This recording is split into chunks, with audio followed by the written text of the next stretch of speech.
여러분 안녕하십니까? 지난 시간에 제1장 빅데이터의 이해에서는 빅데이터의 본질과 기능성을 정의하는 주요 개념과 용어들을 중심으로 학습하였습니다. 지금부터 제2장에서는 빅데이터 도입을 위한 사업 동기와 동인에 대하여 학습하겠습니다.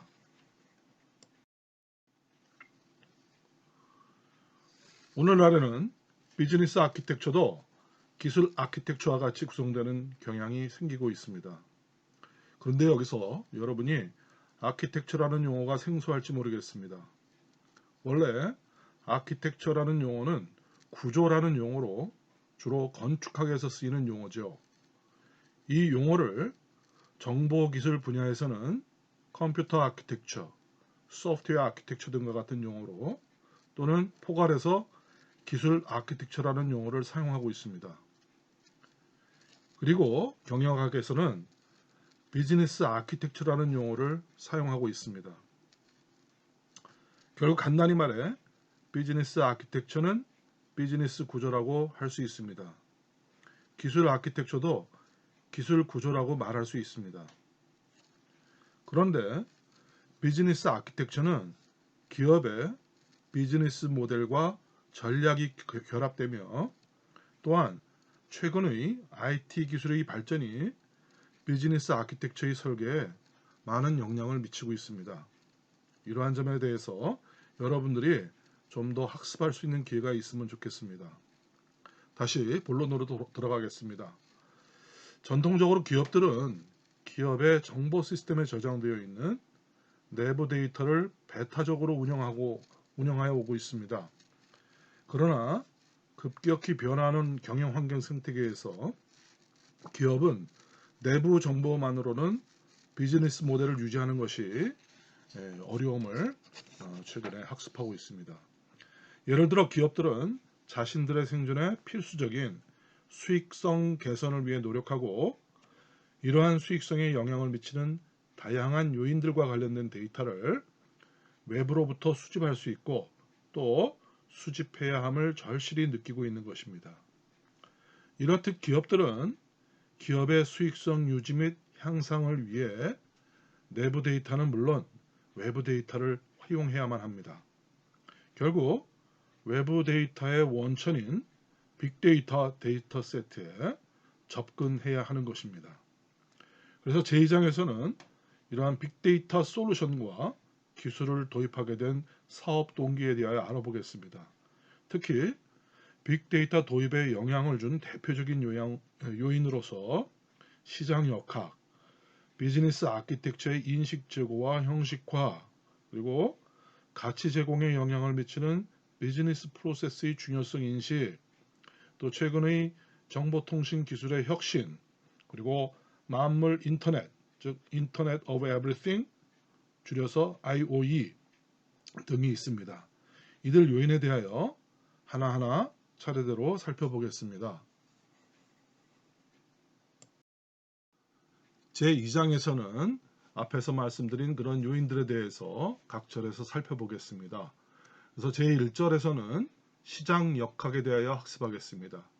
또 제2절에서는 비즈니스 아키텍처에 대해 알아보고 제3절은 비즈니스 프로세스 관리를 살펴보겠습니다. 그리고 제4절에서는 빅데이터의 도입을 가속화시킨 정보통신 기술과 그리고 제5절에서 만물 인터넷으로 불리는 인터넷 오브 에브리띵, 즉 IoE에 대하여 알아보겠습니다. 지금부터 제1절에서는 급변하는 경영 환경과 이를 바라보는 기업의 관점 등에 관련한 시장 역학에 대하여 알아보겠습니다. 이러한 시장의 변화는 다양한 디지털화된 데이터를 통해 감지될 수 있으며 여기에서 빅데이터의 도입에 대한 필요성이 제기되는 것입니다. 본 내용에 들어가기에 앞서 최근에 세계적으로 빅데이터와 관련한 각종 국제학술대회 및 관계자 회의가 열리고 있는 추세에 있습니다. 이러한 회의는 새로운 비즈니스 서비스를 지향하는 기업들과 IT 신기술 산업들이 모여 빅데이터를 중심으로 하는 새로운 혁신 기업들이 주도하고 있습니다. 참고적으로 여기 슬라이드에는 지난 2018년부터 싱가포르의 마리나베이에 위치한 에스플래네이드에서 매년 3월 초에 열리는 빅데이터 앤드 애널리틱스 이노베이션 서밋을 잠깐 소개하고 있습니다. 이 서밋은 전에는 호주와 홍콩 등에서 또 개최되었습니다.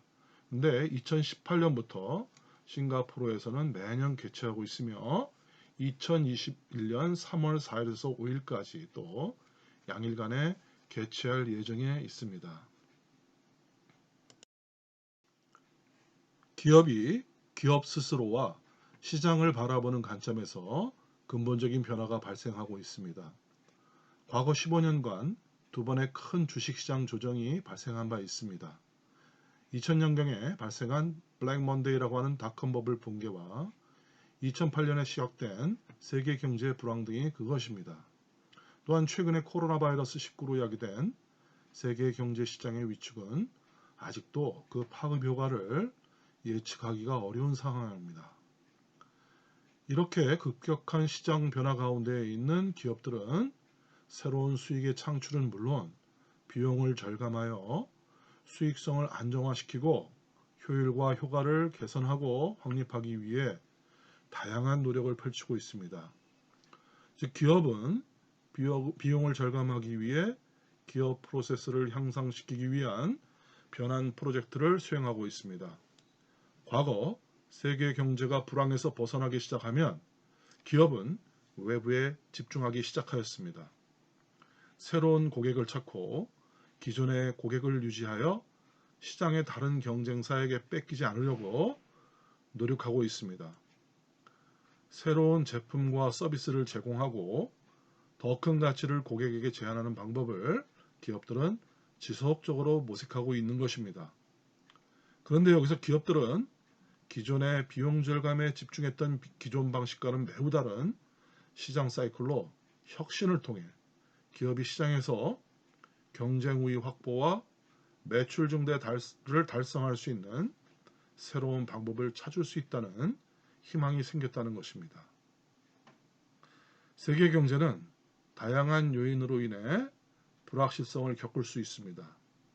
우리는 우리나라를 비롯해 세계 주요 선진국의 경제가 서로 불가분의 관계로 얽혀 있음을 알고 있습니다.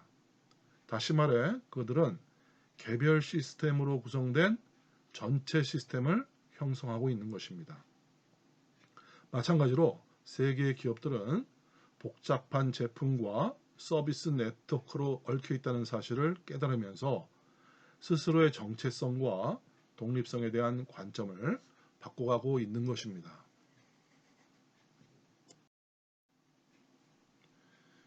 이러한 이유로 기업들은 기업 내부의 정보 시스템에서 추출한 내부 정보를 중심으로 하는 비즈니스 인텔리전스, 즉 기업 정보 활동을 기업 외부에까지 확정할 필요가 생긴 것입니다.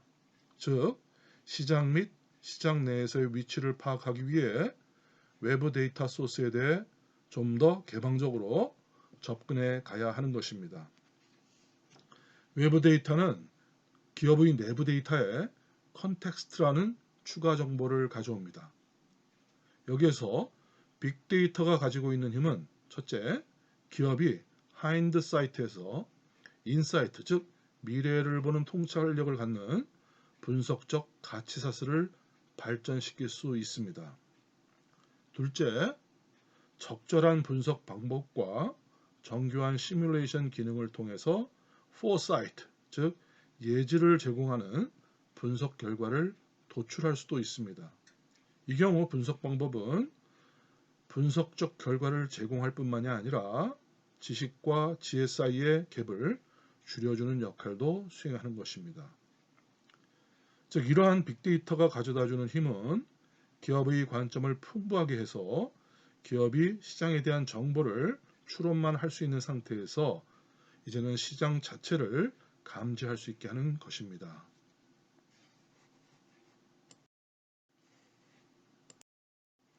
하인드 사이트에서 포사이트까지의 이행은 슬라이드의 그림에 묘사된 DIKW 피라미드를 통해 이해할 수 있습니다.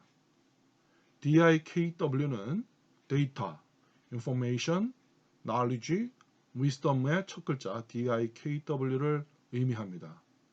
그런데 이 피라미드의 최상단에 있는 지혜는 피라미드상에 존재하긴 하지만 일반적인 ICT 시스템을 통해 생성되는 것이 아니라는 점을 나타내고 있습니다.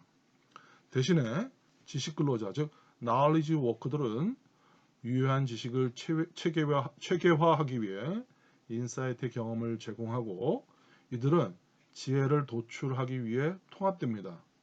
이 부분은 어떤 면에서는 철학적 부분에 해당하기도 합니다. 비즈니스 환경에서의 기술은 지식 관리를 지원하는 데 사용됩니다. 개인은 업무를 올바로 수행하기 위해서 그들의 능력과 지혜를 책임감을 가지고 적용해야 합니다.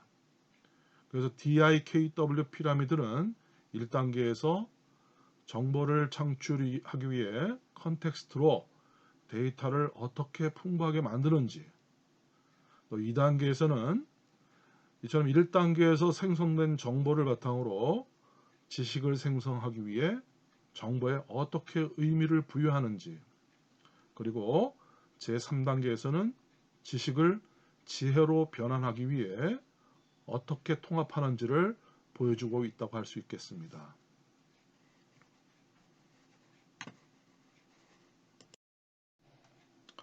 지금까지 제1절에서는 급변하는 경영 환경과 이를 바라보는 기업의 관점 등에 관련한 시장 역학에 대하여 알아보았습니다.